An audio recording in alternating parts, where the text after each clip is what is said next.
오늘 하나님을 사랑하여 이렇게 예배에 나오신 모든 성도님들 심령과 가정 위에 하나님의 은혜와 평강이 함께하기를 축원합니다. 네, 우리 옆에 분하고 잠깐 인사하실 때 뭐라고 인사하시냐면 오늘은 예수님과 함께 오셨네요. 이렇게 함께 인사하시기 바랍니다. 네, 네, 네. 혼자 오신 분 안 계시죠? 네, 일주일 동안 네. 예수님과 함께 동행하셨다가 함께 오신 줄 믿습니다. 여러분들은 잘 느끼지 못하셨지만 저는 기다리고 기다리던 마이크 받침대가 왔습니다. 네, 왜 여러분께서 눈치를 못 채셨냐면 색깔이 이렇게 황금색으로 되어 있어서 나무 색깔을 해주셔서 이렇게 받침대로 이렇게 설교를 할 수 있게 되었습니다. 감사를 드립니다. 시간이 좀 더 있었으면 여기에 대한 에피소드를 한 가지 말씀드리려고 했지만 시간이 오늘 많이 지나서 다음 기회에 여기에 얽힌 에피소드를 알려드리도록 하겠습니다. 네, 다다음 주에 네, 다음 주에는 우리가 야외배이기 때문에 지난주에는 우리가 어린이 주일로 예배를 함께 드렸습니다. 그래서 아이들과 함께 예배를 드리면서 정말 기쁨과 감사가 있는 예배로 드렸습니다. 딱 한 번인데 한 주 이 아이들이 여기 있다 오늘 없으니까 왠지 썰렁한 거 있죠. 그래서 데리고 오고 싶은 생각이 듭니다. 오늘은 어버이 주일로 하나님 앞에 예배 드리는데 우리 부모님을 생각하면 여러분 어떤 마음이 드신지 모르겠습니다. 물론 지금 우리 부모님이 이미 하나님 품에 안겨 계시는 분도 계실 거고요. 또 우리 곁에 계신 분도 있으실 겁니다. 근데 저는 이제 부모님 생각하면 마음에 좀 짠한 마음과 죄송한 마음이 좀 있습니다. 평소에는 그저 그냥 부모님께 전화드려서 통화로 안부로 그냥 여쭤보면서 때우는 느낌이 들어서 좀 죄송한 마음이 있습니다. 왜냐하면 목회한다고 안수를 받은 이후에 1년에 많으면 2번 정도 이렇게 얼굴을 뵙는 것 같아요. 그래서 이번에 특별히 어버이 주일을 앞두고 이번 5월 초에는 시간을 내서 잠깐이지만 부모님을 뵙고 왔는데 명절 때가 아닌데 갑자기 오니까 너무 반가워하시는 거예요. 그래서 자주 찾아뵈야 되는데 생각이 들었습니다. 오늘 본문에 어머니와 아버지와 어머니를 공경하라고 말씀하시는데 그냥 우리는 이제 공경이라는 뜻을 알고 있잖아요. 근데 여기 성경에 써 있는 공경이란 말이 무슨 뜻일까? 제가 한번 찾아봤습니다. 찾아보니까 이 공경이라는 이 단어는 2가지 뜻이 있는 걸 봤습니다. 첫 번째 뭐냐면 무겁고 중요하다 이런 뜻을 가지고 있더라고요. 그리고 2번째 뜻이 있는데 더 중요한 건 뭐냐면 이 단어가 누구에게도 적용되냐 봤더니 하나님께도 적용되는 단어였습니다. 하나님께 이렇게 이 공경하다라는 단어가 붙으면 뭐라고 해석되냐면 영광과 존귀 이렇게 해석돼서 하나님께 영광을 돌리라, 하나님께 존귀를 돌리라 그렇게 해석이 되는 단어였습니다. 그러니까 이 단어가 지금 어떻게도 해석될 수 있냐면 우리 부모님께 존귀를 돌려라, 높여드려라 그런 의미까지 포함되거든요. 그래서 이 정도로 중하게 여기는 삶을 살아야 될 것이라 이 의미가 이 말씀 안에 포함되어 있습니다. 우리가 정말 그렇게 중하게 공경하듯이 하나님을 존귀히 여기듯이 우리 부모님을 내가 그렇게 대하고 있는지 그렇게 대했는지 한번 돌아보는 시간이 되어야 되지 않을까 싶습니다. 근데 이 지금 오늘 우리에게 주신 이 하나님의 명령이 많은 분들에게 굉장히 부담스럽게 다가올 수도 있을 것 같습니다. 왜냐하면 이게 하나님께서 부모님을 공경하라 이렇게 말씀하실 때 내 부모가 너에게 어떻게 하느냐에 따라서 또 내 부모가 어떤 사람인가에 따라서 공경하고 순종해라 그렇게 되어 있지 않기 때문입니다. 여기에는 그 앞에 조건이 붙어 있지를 않아요. 부모님에 대한 조건이 들어가 있지 않습니다. 그러니까 내 부모를 공경하라는 말씀 속에서는 내 부모가 어떠하든지 관계없이 공경하라는 의미가 들어가 있기 때문에 어떤 사람에게는 상당히 버거워하는 그런 말씀이 될 수 있습니다. 여러분, 우리에게 만약에 어릴 적에 내가 부모를 선택할 수 있는 그런 권리가 주어졌다면 어떻게 됐을까? 그렇게 선택할 수 있으면 어떻게 됐을까? 한번 그걸 되짚어 본다면 우리에게도 어려운 질문이 될 수 있다는 얘기입니다.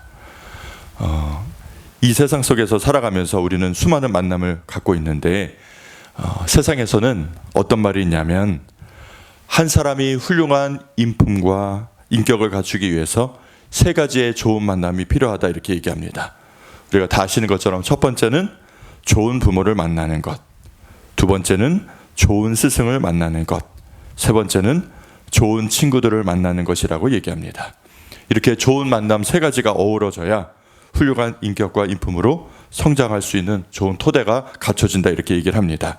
근데 이렇게 생각해 보면 이 두 번째와 세 번째 만남은 우리가 좋은 만남을 가질 수 있도록 우리가 이렇게 구별하고 분별해서 가리면서 만날 수 있는 여지가 그래도 있습니다. 그런데 첫 번째 만남, 부모님을 만나는 것은 우리가 어떻게 손쓸 수 없는 것이거든요. 좋은 부모님을 만나게 될지 그렇지 않은 부모님을 만나게 될지 우리는 도저히 손을 쓸 수가 없습니다. 그러니까 이것은 누구의 절대적인 주권 안에 있냐면 하나님의 절대적인 주권 안에 있는 것이 우리 부모님과의 만남입니다.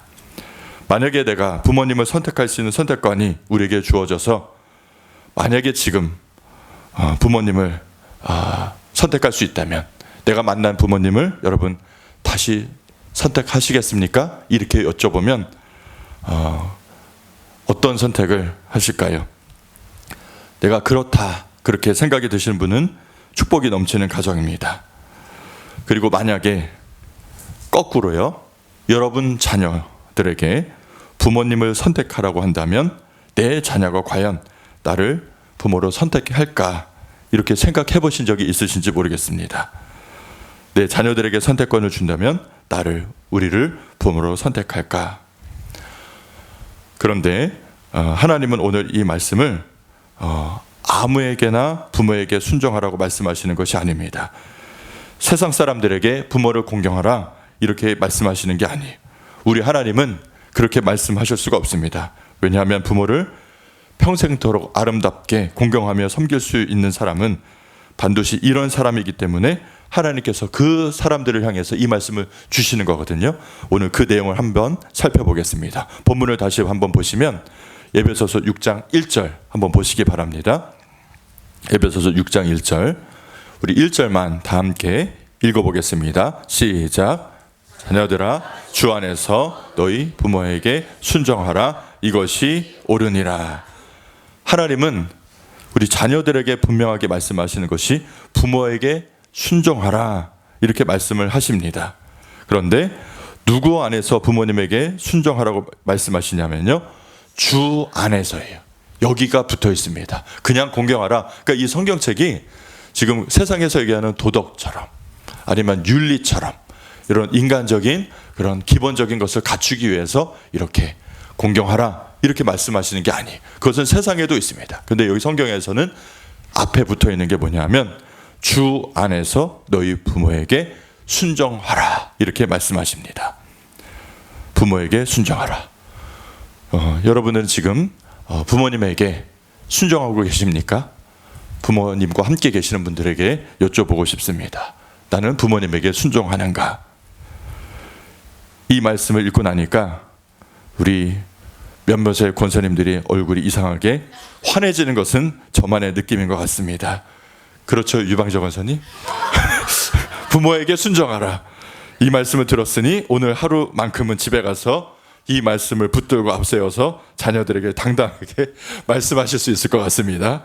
순종해라. 순종해라. 네, 오늘은 순종해야 됩니다. 네, 아멘을 크게 해주셨습니다.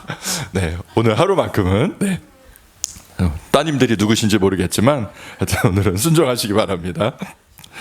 여기 오늘 말씀에 뭐라고 하냐면 주 안에서 순종하라고 말씀하세요.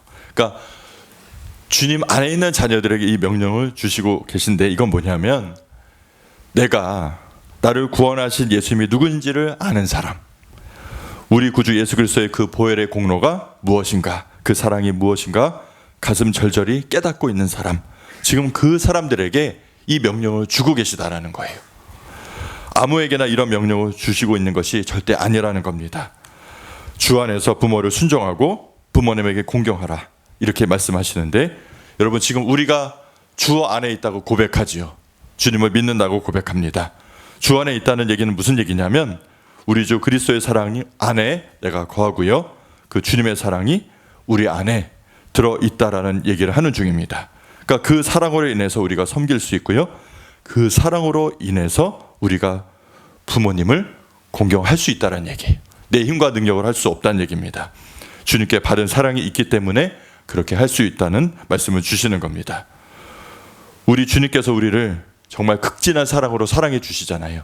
그 사랑으로 우리를 사랑하시니 그 사랑을 가슴에 새기고 주님의 뜻을 받들어 간다면 부모님이 어떠하든지 상관이 없다는 얘기입니다.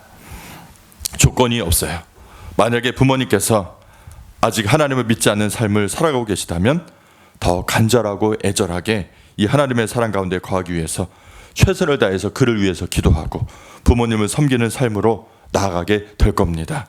본이 되기 위해서 최선을 다할 거예요.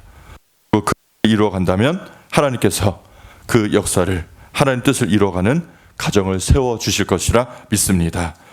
여러분, 자녀가 부모가 자녀를 사랑하는 것은 당연히 우리가 그렇다고 생각이 듭니다. 물론 요즘 이렇게 뉴스를 보면 꼭 그런 것 같진 않지만 정상적인 부모님이라면 물이 위에서 아래로 흐르듯이 내리사랑이라고 하죠. 부모님은 자녀를 다 사랑합니다. 그런데 오늘 말씀처럼 또 자녀가 주님의 말씀에 순종해서 공경하고 부모님을 기쁘게 하고 존귀히 여기도록 이렇게 해나간다면 그 가정을 통해서 하나님께서 어떤 역사를 이루어 가실지 여러분 한번 생각해 보시기 바랍니다. 저는 이 말씀이 가정을 세우는 말씀일 뿐만 아니라 나라를 세우는, 이 나라를 세우는 말씀이라고 생각이 듭니다. 왜냐하면 가정이 바로 서야 또 나라가 바로 서게 됩니다. 우리가 애국자가 되어야 된다고 얘기합니다. 오늘 기도도 해주셨던 것처럼 나라와 민족을 늘 우리가 기억하고 기도해야 되는데, 저는 뭐라고 얘기하고 싶냐면 나라 사랑이 가정에서부터 시작된다라고 얘기하고 싶습니다.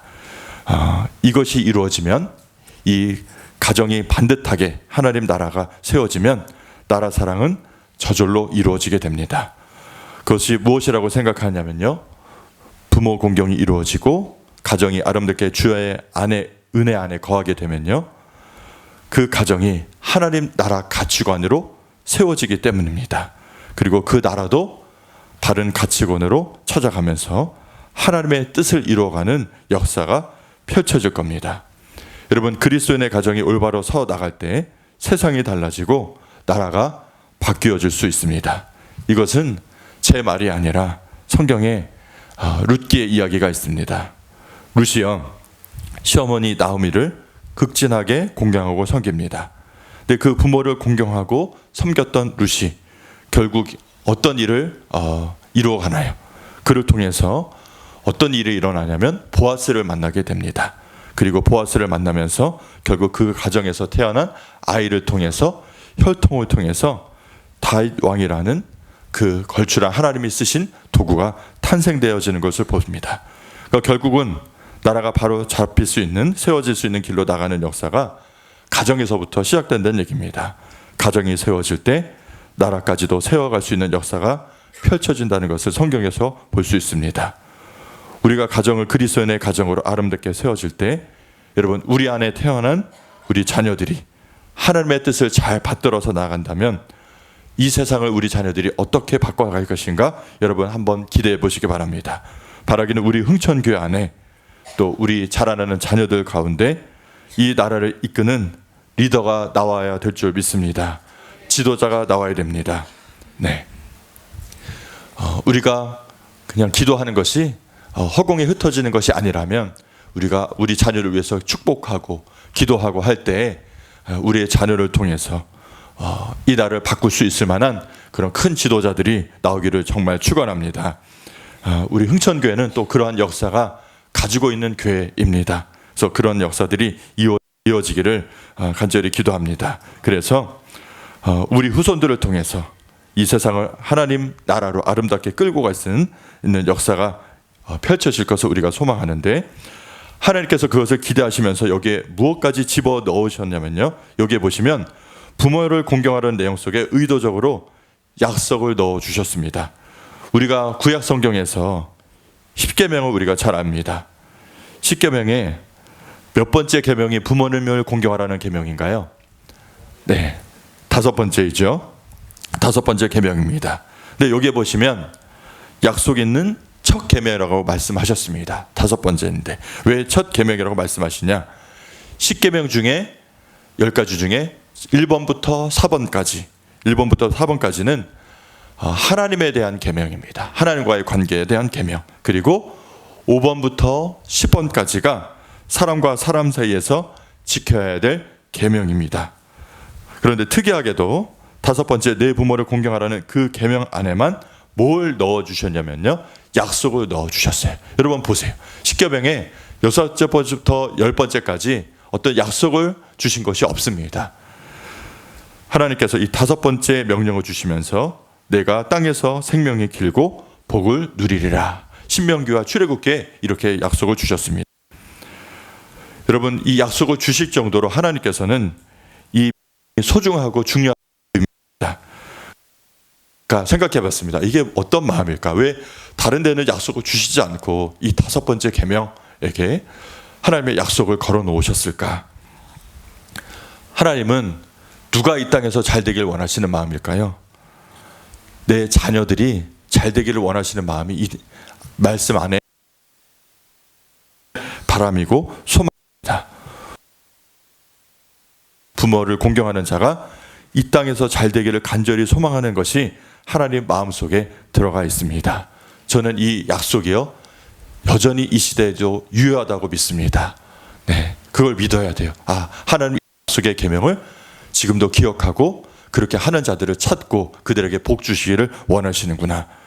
여러분, 우리가 잘 되길 소망한다면요, 부모님을 잘 섬기는 겁니다. 그리고 우리 자녀에게도 그렇게 가르칠 필요가 있습니다. 이렇게 얘기해 줘야 됩니다. 내가 정말 이 땅에서 잘 되고 싶냐?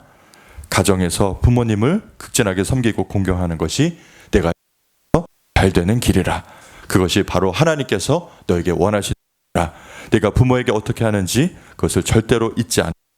하나님께서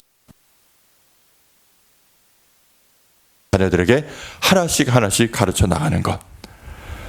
이 자리에서 자녀의 위치를 가지고 계시다면 또 정말 하나님을 경외하고 또 하나님 공경하는 마음으로 부모님을 극진히 섬기면서 나가는 삶, 그것이 바로 이 땅에서 복되는 길, 그 길을 걸어가는 삶을 알려주고 계시다는 점에서 이것으로 여러분 복된 삶 누리시는 저와 여러분 되기를 간절히 축원합니다. 시간이 많이 지났지만 마지막으로 한 가지만 더 나누고 마치려고 합니다. 오늘 이렇게 입구에 들어오는데 여러분 꽃을 다 달아 드리셨죠? 저도 오늘은 꽃을 달아 주시길래 달았습니다. 사실 저는 이제 작년까지만 해도 그냥 금방 떼곤 했습니다. 민망해서. 꽃을 단다는 것이 기쁨이 아닙니다. 나는 이 꽃을 달 나이가 아직은 아닌데, 그러면서 저희 부모님에게 이렇게 달아드리곤 했는데 오늘은 꽃을 떼지 않고 이렇게 달고 있었습니다. 왜냐면 이제 이번 주에 설교 준비하면서 생각이 바뀌었는데, 이 꽃을 가슴에 달았다는 얘기는 사명이라는 생각이 들었습니다. 사명.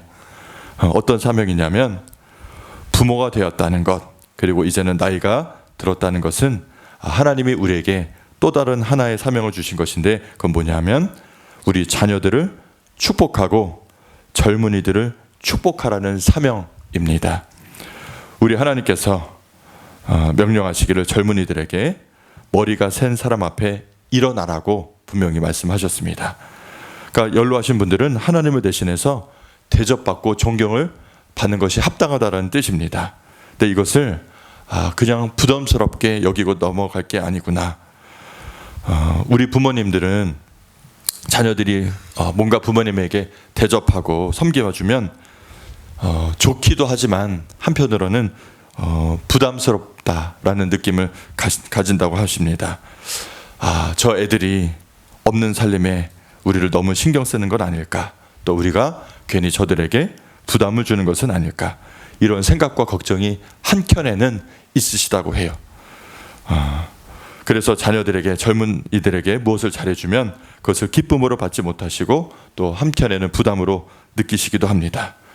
또 우리 부모님들은 그렇죠. 안 해도 불편하고 받아도 불편하고. 그래도 저는 받고 불편하는 쪽을 택하도록 하겠습니다. 듣고 있나? 네. 연세가 있으신 부모님들은 우리 생각을 바꾸시길 바래요. 그것을 부담으로 여기지 마시고 사명으로 여기시기 바랍니다. 어떤 사명이냐? 부모가 빌어줘야 될 복이 있습니다. 연세분들은 빌어줘야 될 축복이 있습니다. 그건 하나님을 대신해서 하는 겁니다. 우리 자녀들이 요새 세상에서 살면서 칭찬과 복을 많이 못 듣고 살고 있거든요. 세상에서. 그래서 우리 다음 세대와 우리 아이들과 젊은이들이 축복이 필요합니다. 만날 때마다, 볼 때마다 막 이렇게 넌 참 잘 될 것 같다고, 하나님의 사랑받는 자녀라고, 지난주보다 더 이뻐졌다고, 거짓말이라도 더 이뻐졌다고 하시면서 축복을 많이 해주셔야 돼요. 교회에서 만나면서. 나이가 들었다는 것은 이제 그 축복할 자격이 되었다는 뜻입니다. 그래서 우리 자녀들이나 젊은이들이 무엇을 잘해주면 하나님께서 받으신다고 생각하세요. 하나님 받으시고 반드시 복을 빌어주시길 바랍니다. 그래서 고맙다고 하시면서 마음으로부터 하나님, 저에게 복을 허락해 주옵소서. 저가 나에게 이렇게 섬기고 대접합니다.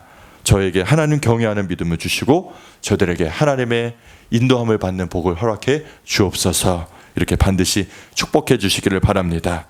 그래서 말씀드릴 텐데, 우리 부모님들이 축복을 통하여 축복하시고 기도해 주셔서 우리 자녀들이 복을 받고, 그 복을 받은 자녀들이 하나님 뜻을 잘 받들어 부모님을 공경하면서 가정을 세우고 또 나라가 세워지고 하나님 나라가 든든히 서는 역사가 이 흥천교회에 펼쳐지기를 간절히 축원합니다. 기도하겠습니다.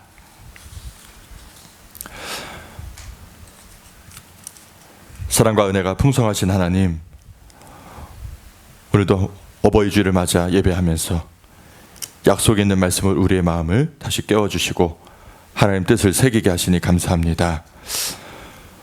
우리가 지금까지 살아오는 동안에 너무나 익숙하다는 이유로 우리 부모님의 사랑과 헌신을 당연하게 여겼던 모습을 돌이키게 하여 주시고, 하나님 말씀 속에 담긴 우리 주님의 마음을 깨닫게 도와 주옵소서. 우리 안에 온전한 사랑도, 끝까지 섬길 힘도 부족하니 우리 안에 먼저 예수 그리스도의 사랑이 우리 안에 가득 넘치게 역사해 주옵소서.